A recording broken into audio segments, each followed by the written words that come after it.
Hey everybody, it's Nerdy30. I just wanted to say thank you for watching another one of my videos.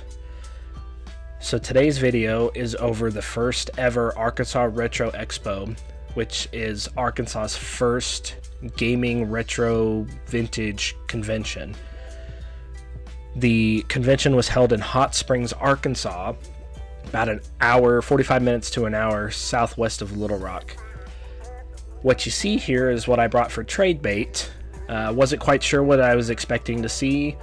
Wasn't sure what we were going to find, but I just wanted to be ready.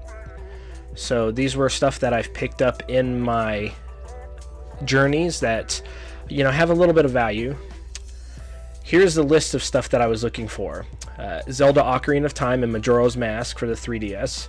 A Scyther Pokemon card, a PS2, and something Pikachu. And our bonus mission was a Yu-Gi-Oh! Duelist of the Rose disc only. So this Yu-Gi-Oh! Game I got in a massive trade lot that was extra game that the trade person I dealt with threw in, and it doesn't have a disc. Complete, the game's worth about like $20, and so if I could find the disc and make another complete game, it'd be a nice addition to my collection, as I did like Yu-Gi-Oh! Growing up. Everything was in nice shape with this particular example. A little dirty, but nice shape overall. We got to Hot Springs, and as you can see, it's a beautiful day. Hot Springs is a beautiful little city. Got a lot of history. I was super excited. So we're walking into the convention hall, not quite sure where we're going, and so we just we're following a group of people in.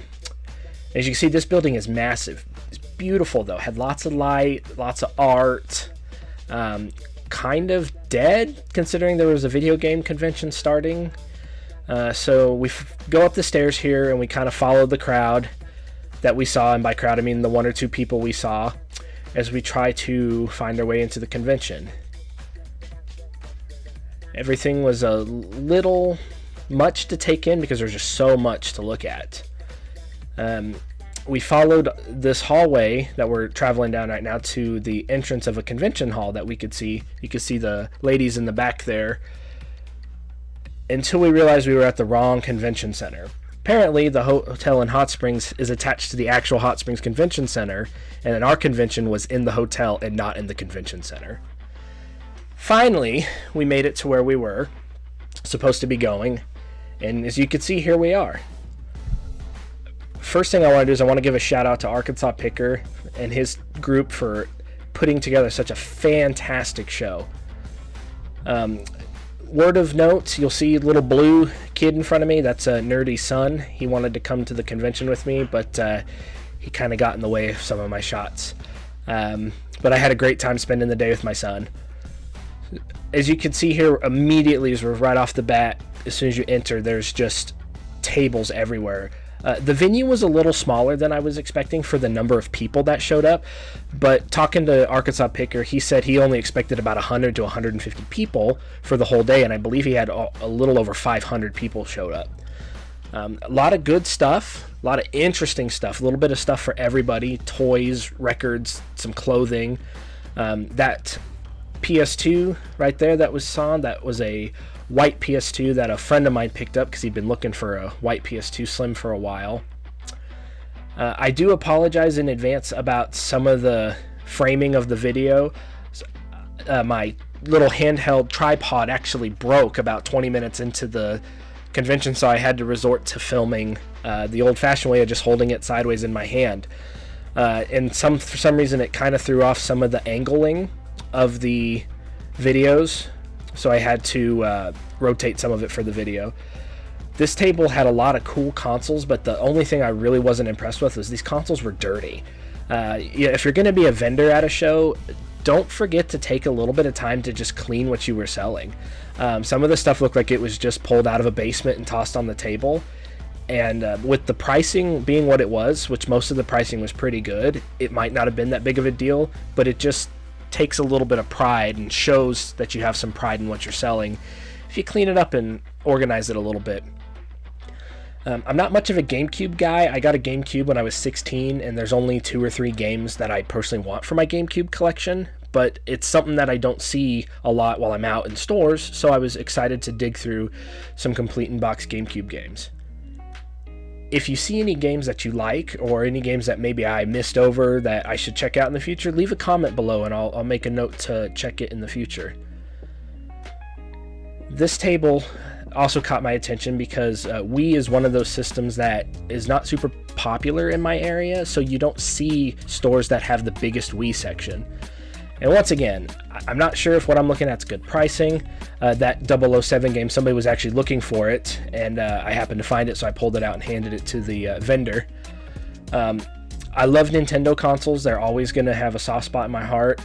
And so anytime I see Wii or GameCube or anything Nintendo related, I'm going to dig through it, even though I'm a Sega guy at heart. Here was the first item we found on our list, the something Pikachu that my son spotted for my wife. She's like, just bring something Pikachu home. And that was actually a Pikachu or a Pokemon sticker maker program for from 1999 for the PC. This booth was really cool because this was a Sony 3D TV that, as you see, it's blurry. You actually had to wear the 3D glasses to get the picture to pop out at you. I tried to get some film footage of the glasses through the glasses, but all I did was catch a reflection of what was going on behind me in the lens of the glasses. This was Retro Wolf's booth, and if you saw at the beginning of this scene, there was that little Sega Master System joystick. I know it wasn't on the list, but I wound up picking that up from Retro Wolf because one of my favorite arcade games is Afterburner, and I know Afterburner is a really good game for the Master System, so I picked up that joystick to try to be able to create that arcade experience at home. Fun fact, I've always wanted a Master System, and I actually found my first Master System about 2 months ago. I paid about $140 for a complete in-box Master System, and I cannot wait to grow that library. I don't know much about the Nintendo and Super Nintendo libraries. It was a little bit before my time. I do have a couple of games that I'm on the lookout for that I'll cover in future videos, but it was just so much stuff that it took a lot of focus to just look at one table, not bounce around looking at stuff. One of my favorite consoles is the PlayStation 2, so you'll see me slow down and take some time with the PS2 section. That's what I got when I was my son's age at 10, and from 10 to 12, that's all I played was my PS2. And so now that my son is 12, it's really fun to be able to, recreate these memories by watching him grow into the retro game collection hobby and get to see cool stuff.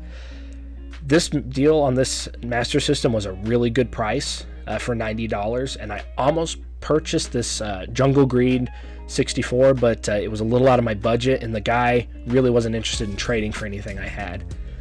I apologize again once in advance for, my tripod broke, and so filming was kind of brought to a halt because of that.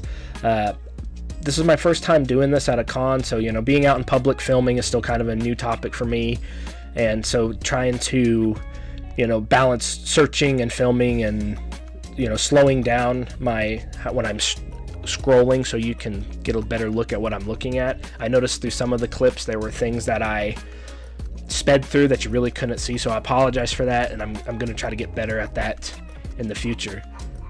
My son mentioned this big Pikachu as something Pikachu, but he wanted $100 for it. And this, I just thought that little My Little Prime, which is a Transformer themed My Little Pony, was just a really, really funny thing to see at a con. This guy had a lot of cool action figures, sorted out by like Masters of the Universe, Star Trek, StarCraft, stuff like that. I'm not a figurine guy, so I don't know what's good pricing or whatnot. I do have an interest in building a collection of some vintage Dragon Ball Z figures. That's what I grew up with, and I did have a lot of those toys, as well as Mobile Suit Gundam toys. Everything at this booth was very, very nice. You can see individually priced. This booth was really nice because he had, as you can see, he had a lot of handhelds, and I'm a sucker for handhelds because growing up, my mom was like, "You're not going to use my TV for stuff," and so Game Boy Color and then Game Boy Advance was my best friend growing up when it came to gaming. You could see that there was a little bit of a Wii U section here. That was a system that, once again, you don't see a lot of in stores here, and there really weren't a lot of vendors that had anything Wii U related. Once again, some more Wii, a little bit of 360. I never do mystery Pokemon packs like that because usually they're junk, my experience. Some more nice handhelds. His prices were a little high on those, so I didn't ask to look at them. That silver PS2 right there that you just saw, I did picking that up for $40, tested with no controller or cables, but for the price I couldn't pass it up. I was actually on the market for a complete in box PS2, but for $40 I just could not pass up that deal. We spent about 2 hours at the convention. The first hour we got there was probably 150 people. As you can see, it was a very small venue. That Ninja Turtle game was one that my son used to play on the Game Boy all the time, and that copy of Final Fantasy Legends for the Game Boy, I would have picked it up had I not been looking for my listed games. It was one of the first fantasy games I ever played as a kid. I just realized that there was a Mario, looks like a 007 repro cart, those red 64 carts for $10. It's interesting looking at the footage at stuff I missed because I wasn't looking at it while I was filming. One thing I'm going to work on is trying to angle my filming a little better. Maybe I'll try wide angle filming next time. This was the only table that had legitimate Pokemon cards. And he said he thought he had a Scyther, which would complete my jungle set, and then Fossil Jungle and my base set would be complete. Was upset because I couldn't find it. His partner at the booth said he had just sold the card maybe an hour prior, which at this point in the day was a little upset because the convention had only gone on an hour and a half at this point, and it was one of my top 5 items I was looking for was just gone. I really enjoyed this booth. As you can see, he's got that Japanese 64 and the 8 gig Wii U. He wanted $250 for that Wii U though, so his pricing wasn't great. The boxed 2DS there, he had I believe $400 on, which I think is actually pretty fair for that console. I do apologize for my finger in the framing on that. As I said, it was kind of getting long-winded, not having my tripod to hold it, and between that and trying to corral my son, who was at this point was getting a little bored due to a back injury he had about 3 weeks prior. He's okay, he strained a ligament, but after being on his feet for an hour, his back started to hurt. This table had some really good pricing on things. That Saturn there was $110, and a friend of mine did pick up a couple of PS1 games from that guy. As I said, I'm a sucker for box Sega games, and these were really good deals, but you don't see a lot of complete in box Sega Genesis stuff here in Central Arkansas. It's one of those systems that you could definitely tell what was popular in the area 20-30 years ago, because the inventory on the stores reflect it. So there's a lot of PlayStation and Xbox and Nintendo and Super Nintendo, but you don't see a lot of Sega stuff or like boxed Nintendo stuff. Once again, Retro Bash 3 for $20. It was a great deal if anybody was looking for filler or some lower end games. At this point in time, I did chuckle because I love that little Krillin doll and the Buff Master Roshi. Those are the kind of figures I was looking for, but they were a little too new for what I was looking for. I'll make a later video down the line of what I'm going to be looking for to complete certain pieces of my childhood. At this point in time, my goal is to recreate the childhood collection of games and toys that I had, and maybe in the next week or two I'll sit down and write a video of what I'm looking for and make a big checklist as we grow towards that. I did wind up just recently picking up a Grail on that list, so if you like this kind of content and watching videos that bring back nostalgia, please like and subscribe. I do read every comment, and I do try to interact with everybody that leaves takes time out of their day to comment and on my video. If you like it, please like, share, and subscribe. If not, leave a down thumb and why you didn't like it. This is a process for me, and I'm just learning how to do this as I go. These bagged consoles were Adventure Coat's booth, I believe, is where I got the Pokemon software from, and he was a really cool guy. Found some more Pokemon cards, but unfortunately that Scyther was elusive. I like that 64 bin, but it was way too big for my small game area that I have at my house. We're starting to wrap up near the end of the booth, as the convention, as we got towards the last few booths. There was way more people than vendors, but the vendors who came out did an amazing job, and they provided such a great environment for us game nerds to come and just spend time and enjoy the community. Overall, I was very impressed with the quality of the con, and I hope to see more events like this come to Central Arkansas. Please like, share, and subscribe if you like this kind of content. One of my goals in the next year is to travel to more conventions and start to get coverage with them as my military retirement goes through. I do regret not getting that Dark Charizard. He was a great price, and I need him. Anyhow, once again, thank you for watching, and I hope you enjoyed the content. Please leave a comment, share, and subscribe. And I'm Nerdy30, and I'm signing out.